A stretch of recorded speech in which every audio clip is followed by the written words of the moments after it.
Kejahatan jalanan kembali terjadi di kota Cimahi, Jawa Barat. Seorang remaja 18 tahun tewas mengenaskan setelah ditusuk pelaku begal. Sementara aparat polisi terpaksa menembak kaki kedua begal asal Lampung Utara, Lampung, karena mencoba melawan ketika akan ditangkap. Setelah dilakukan otopsi di Rumah Sakit Sartika Asih, Kota Bandung, korban penganiayaan sekaligus pembunuhan oleh pelaku begal jenazah Fauzi Septiansyah tiba di rumah duka di kawasan Kampung Bobojong, Cimahi, Jawa Barat. Pembunuhan tersebut bermula saat Fauzi usai pulang dari warung internet menuju rumahnya di Jalan Kolonel Masturi, Cimahi, Jawa Barat. Ia tiba-tiba dihadang oleh pelaku begal yang diduga berjumlah 2 orang untuk merampas motor korban. Korban berusaha melawan namun naas, korban ditusuk senjata tajam yang dibawa pelaku hingga terkapar. Pelaku berhasil membawa dompet Fauzi serta barang lainnya. Kita belum bisa memastikan karena belum ada keterangan dari saksi-saksi. Tapi yang ada saat itu tersangka berboncengan. Jadi yang membawa motor dari atas satu terus dibonceng. Jadi yang baru kelihatan sekitar 2 orang. Pihak kepolisian Polsek Cimahi saat ini tengah memburu pelaku yang diduga berjumlah 2 orang. Sementara 2 pelaku begal sadis yang membunuh korbannya berhasil ditangkap tim anti bandit 308 Polda Lampung. Polisi terpaksa menembak kaki kedua begal asal Lampung Utara ini karena mencoba melawan saat akan ditangkap di Kampung Rorotan, Cilincing, Jakarta Utara. Kepada polisi, salah seorang pelaku mengaku nekat membegal sepeda motor karena butuh uang untuk membayar utang rokok kepada temannya. Ketika melakukan aksinya, kedua pelaku melukai korban dengan senjata tajam dan membawa kabur sepeda motor milik korban. Korban ditemukan bersimbah darah dengan sejumlah luka senjata tajam di pinggir Jalan Umum Desa Cempaka Barat, Sungkai Jaya, Lampung Utara. Tim Liputan, Metro TV. Presiden Joko Widodo sempat menyinggung soal proyek MRT. Ia mengatakan keputusan membangun transportasi massal merupakan keputusan politik yang butuh keberanian. Menurut Jokowi, selama 26 tahun proyek MRT tak diputus-putuskan hingga akhirnya saat dirinya menjadi Gubernur DKI Jakarta, proyek ini baru bisa di groundbreaking 10 Oktober 2013. Alasan ditunda-tundanya karena banyak perhitungan seperti untung, subsidi urusan teknis, dan banyak alasan lainnya.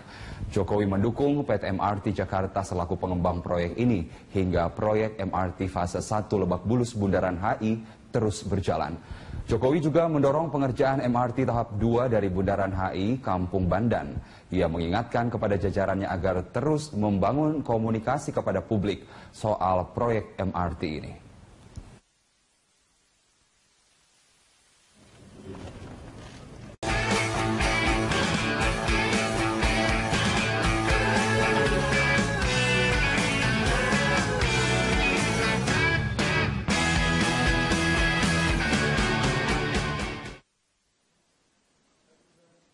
Polemik tindak pidana pencucian uang atau TPPU dalam rancangan Undang-Undang KUHP terus terjadi.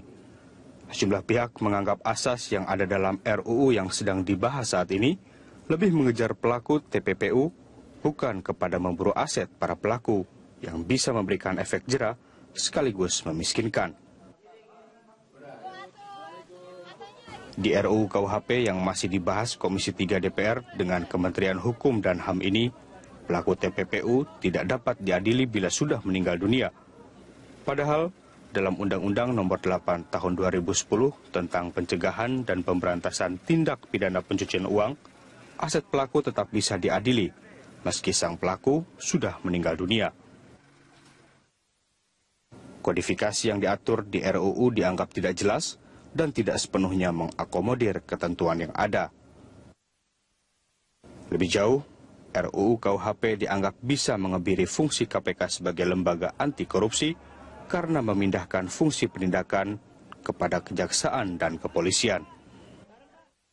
Namun Menteri Hukum dan HAM membantahnya sekaligus menjamin kewenangan KPK tidak dipangkas. Bagaimana polemik TPPU ini bisa diakhiri dan asas penyitaan aset pelaku TPPU bisa terpenuhi? Apakah delik TPPU harus terpisah dari KUHP seperti saat ini? Pagi ini kita akan mendiskusikan kontroversi tindak pidana pencucian uang di rancangan Undang-Undang KUHP bersama narasumber yang sudah hadir di studio Berita 1, peneliti Indonesia Legal Roundtable Refki Saputra. Dan pemirsa, kami juga mengundang Anda untuk memberikan komentar lewat SMS ke 0811-833-5551 atau melalui pesawat telepon di nomor 021-52900-308 atau 021-52900-311. Saya langsung ke Mas Refki. Mas, ini kalau kita bicara soal RUU KUHP yang rencananya ini undang-undang TPPU juga akan dimasukkan ke dalamnya. Kalau dari penelitian, artinya dari Indonesia Legal Roundtable sendiri melihatnya ini apakah menjadi sesuatu yang seharusnya urgen atau sebetulnya biarkanlah ini seperti adanya saat ini? Iya. Terima kasih. Kita sebenarnya bersama teman-teman yang lain di dalam Aliansi Nasional untuk Reformasi KUHP, sebelum berbicara apakah ini penting atau tidak penting, kan kita harus melihat dulu, ini kan konsepnya kodifikasi. Jadi semua undang-undang itu disatukan dalam satu buku. KUHP ini sudah sejak dahulu juga sudah, tapi kita belum melihat apa formula kodifikasi ini, gitu loh. Kalau kita lihat banyak tindak pidana yang diatur di luar KUHP itu masuk menjadi buku 2 di dalam KUHP. Artinya apa? Beberapa hal memang dia harus mengacu dulu ke buku satunya. Buku 1 itu tentang azas. Nah, baru kemudian kalau tidak diatur di undang-undang sektoralnya, boleh itu diatur secara berbeda. Nah, tapi menurut kita ada salah satu pasal yang kemudian pasal aturan peralihan. Nah, di situ dijelaskan selama 5 tahun semua undang-undang yang di luar KUHP yang sudah masuk ke dalam KUHP harus terintegrasi dengan KUHP. Dan kemudian disebutkan harus undang-undang itu sendiri harus direvisi. Nah, artinya ini semua harus mengacu ke KUHP. Jadi KUHP menjadi satu standar baku unifikasi hukum. Walaupun unifikasi hukum, sistematik hukum itu dasarnya baik. Jadi kita tidak perlu ada undang-undang pencurian, undang-undang pemerkosaan. Nah, itu sebenarnya baik. Tapi kalau melihat perkembangannya, banyak undang-undang yang diatur punya spesifikasi sendiri, punya karakter tersendiri, kemudian dipaksa mengikuti satu sistem hukum di KUHP. Nah, ini kan jadi tidak. Artinya menurut Anda, apakah undang-undang TPPU ini harus dimasukkan ke KUHP atau tidak? Nah, sebelum ya atau tidak, mari kita bedah dulu. Apa yang kemudian diatur dalam KUHP, kemudian di Undang-Undang TPPU. Kita bicara karakter. Undang-Undang Tindak Pidana Pencucian Uang, karakternya adalah lebih bersifat in rem. In rem itu maksudnya lebih ke harta kekayaan. Berbeda dengan yang kemudian dalam KUHP. KUHP lebih bersifat in personam, atau dia mengejar pelaku, ya, subjek tindak pidana. Nah, kemudian dalam salah satu pasal, misalnya dalam pasal 152 ayat 2 misalnya, salah satu hal yang menggugurkan penuntutan itu misalnya adanya orang meninggal dunia. Jadi kalau orang meninggal dunia, kasusnya ditutup. Jadi kasus proses peradilan pidananya selesai di situ. Nah, kalau dalam Undang-Undang Pencucian Uang itu tidak serta-merta menggugurkan proses peradilannya, walaupun orangnya meninggal dunia pada saat peradilan. Asetnya bisa diajukan oleh penuntut umum ke hakim masih dalam peradilan pidana untuk dirampas untuk negara. Artinya yang berbeda. Pasti memang berbeda. Karena memang makanya dibuat lex spesialis seperti itu, berbeda kan. Tapi sekarang pertanyaannya, apakah ini perlu dimasukkan ke dalam KUHP atau tidak? Kalau kita lihat masing-masing tujuan kodifikasi yang ingin mensistematisasi benar, tapi kemudian kalau memaksa dia masuk ke dalam KUHP yang azasnya satu, itu nggak cocok. Nggak cocok, artinya gini loh, ada salah satu pakar misalnya Prof. Barda misalnya. Kondisi kita sekarang ada rumah KUHP dan ada rumah kecil-kecil di luar KUHP, korupsi, TPPU. Nah, kalau mau masuk ke dalam KUHP, bikin dulu rumah besarnya.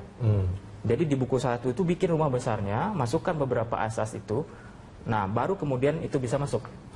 Misalnya yang paling ini juga. Artinya saat ini sebelum ada rumah besarnya tadi, sebelum asas-asasnya ini memang harusnya memang terpisah.